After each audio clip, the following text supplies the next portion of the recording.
everybody, this is Texas Tiger Diggs, and I want to give it's sort of a review, but it's an alteration I made on this digger a while back. In fact, I'll put a card above that will show you the video where I made this alteration. Don't worry, I've got this grinder. I'm not going to punish you by watching me sharpen anything else. At least not this time.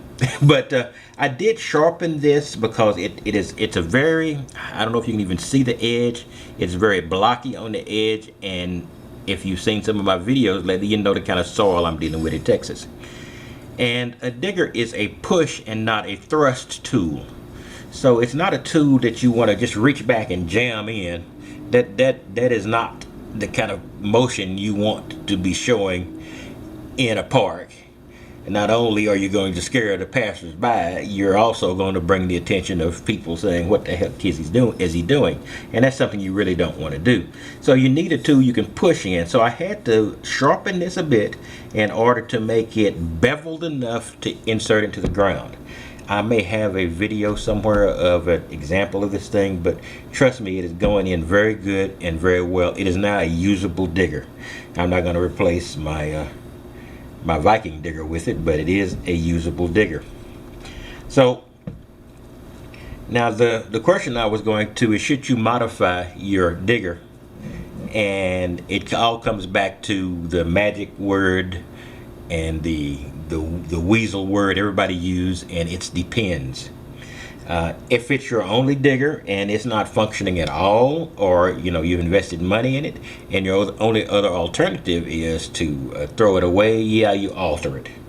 If you've got somebody else who might use your digger who has different soil types and you might want to sell or give it to them, you might want to give it to them and then go get another digger that more suits to what you need to have done.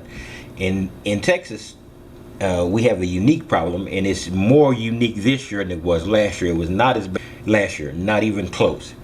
But this very hard soil, there's really not many diggers that are architected to handle it. This digger is a good digger, and it would be a good digger in any other soil except this part of the country, and possibly in I'm sure it would also run into issues in other hot parts of the country, maybe even in Arizona, maybe even in parts of New Mexico. And I think that most of the southeastern states are hotter, but they tend to be less dry, so it might not be an issue there. But in the south central and southwest states, then we're probably going to run into issues. In fact, I was reading somebody in an online metal detecting forum says, well, pretty much 2 or 3 months of Texas is undetectable because of the weather. Oh heck no, nothing is undetectable to me. I'm going to go out there. So, but that's just me. You gotta go tell me it's undetectable. I'll tell you what's undetectable. Undetectable is in the northeast when you have 7-8 inches of permafrost. Now, I'm probably underestimating or overestimating that matter because I'm pulling it out of my butt, pulling that statistic out of my butt. So anybody who has the correct statistics who wants to explain it in the comments, go for it. You will not make me feel bad. But I do know the ground is frozen. That's a reason that you can't detect. If the ground is hard, you can't detect optimum. You're going to be doing a lot of surface targets. I'm not going deep. I can't. And if I do go deep, I'm going to tear the ground up, and I can't do that because I want to be able to detect the rest of the year and into the future without getting everybody banned or barred from detecting. So I have one other here. I have a Zing Tech survival shovel. It is relatively narrow, but I'm going to give it just a slight sharpen. I'm not going to punish you by watching me do it, I can do that one because to some degree it is expendable, because I have another one, and this is the other model. This model is a little bit more whiz bang. You push a button and you can adjust the blade to several different lengths, etc. It's a really cool thing. This one is the old. You have to take the collar down. You have to just turn it counterclockwise, and then you have to bring the collar down, and it's got 2 positions. It's got a straight position and a straight up position that you can lock it in. So I'm going to give this a slight bevel because I might be able to use this a little bit. Another thing you don't want to do is I'm not gonna try to make this. It's pretty close to knife sharp. Now I have to be careful.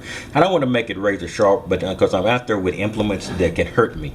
I have actually cut a finger, not on this one, but on another survival knife, because these things are pseudo weapons. You know, they're sold as such. So I better be careful with that. So I'm going to go do that. But I just wanted to let anybody who wanted to know that this thing does work great now that I've made the change. So I can now, you know, actually I have to rock it because our soil is still hard and it's not going to take it straight, but it will go down because of the bevel. So I'll stop this for a second and I'll just sharpen this up just a bit, just for laughs and grins. Sorry for my finger. I usually do better than that. And we will be back and we'll take one more look at it before I log off. Alright guys, I'm back, and I did do a little sharpening job on this little shovel because I'm going to take it out in the field to work. And this is a, you know, I don't call this a shovel. This is a digger. It's no more or less a shovel than the Predator tools. But I guess, and I'm not going deep, so I don't really need deep penetration. But if I can just get it down where I can get a square I can pop out and put back, that'd be perfect. And I'm going to take this out to one of these areas that when the initial one I showed you that was just rock hard, and give it a very good test. In case, so I don't know if you can actually see this, but there is now a shine or a bevel on the edge of this. And now I can no longer actually see the squared off point in that. So it is sharp now. Let me just move this piece of paper over here, and I really worked the point. So let's see, here we go. So guys, see that's pretty sharp. And you know, it's not, I can't get penetration that way, because I can almost do a cut with this. So I might have taken it to the extreme just a bit, but you know, this is an extreme circumstance. I'm not going to do all my diggers like this. I'm not touching the Predator tool. The Viking digger already works great, but it's just fun to mess with these things. You know, I've got this extra shovel, and I've got its companion over here that is not going to be altered, and it can be used in the regular weather. So we'll just see how this works. But like I said, this is basically a question: is do you want to, you know, alter your digger? It's yours. Do whatever you want to it. So if you want to alter it to make it fit your area, that's fine, you know, because this is a good digger, and it was a good digger prior to this. A bit narrow for my taste, but you know, it's no more, it's a bit narrow for my taste and a little flat, but it will go in and it will cut, and they'll do a good job. But I just had to make it Texas tolerant, or arid weather tolerant, so you know, to be more precise. In any case, I will talk to you later, and you have a wonderful day. And I'm out there digging. Whoever said that there are 2 or 3 months when Texas is undetectable, nah, they never met me. You guys have a wonderful day. I will talk to you later.